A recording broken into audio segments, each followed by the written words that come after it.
Presented by Albella Music। अभी आप सुन रहे हैं बंसीधार को। DJ Vikas mix by DJ Parveen Kariyaut बाजार, परवीन करियाउट बाजार, परवीन करियाउट बाजार। तोहर सैया देख तो रोज रोज फिल्म गे तोहर सैया presented by Albella Recording Studio Simra.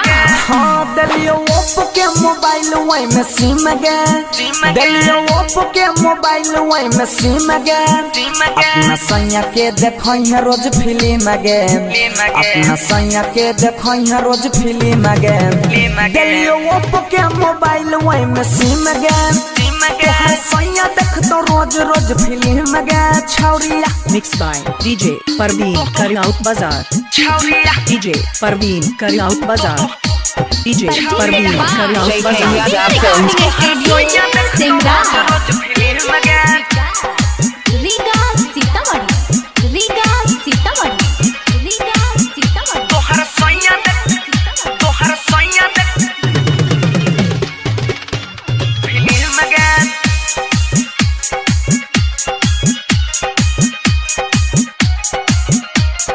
Presented by Albella Recording Studio Simra. हाँ देखो 1.5 GB नेट वही में हो तो वीडियो मेट रोज करिए वीडियो कॉल मामला रखी है कैसे।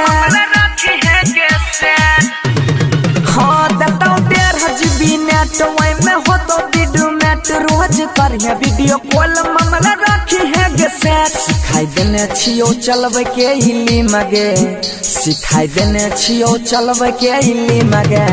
हाय अपना सैया के देखै है रोज फिल्म गे, तोहर सैया देख तो रोज रोज फिल्म गे। हाँ छौरिया mix by DJ Parveen Kariyaut बाजार। छौरिया तोहर सैया देख रीगा सीतामढ़ी। फिल्म गे तोहर सैया देख फिल्म गे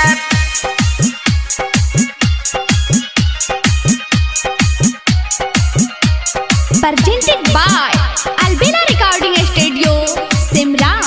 हाँ की छपा में हमरा बोल शर्माना मुंह खोल किन दलियो यार फोन कंपनी के गोले गल। Mix by DJ Parveen Kariyaut बाजार, की छपा में हमरा बोल शर्माना मुंह खोल किन दलियो यार फोन कंपनी के गोल गोल। सोनू प्रजापति कहे छौ सही में गे, सोनू प्रजापति कहे छौ सही में गे। अपना सैया के देखै है रोज फिल्म गे, तोहर सैया देख तो रोज रोज फिल्म गे। छौरिया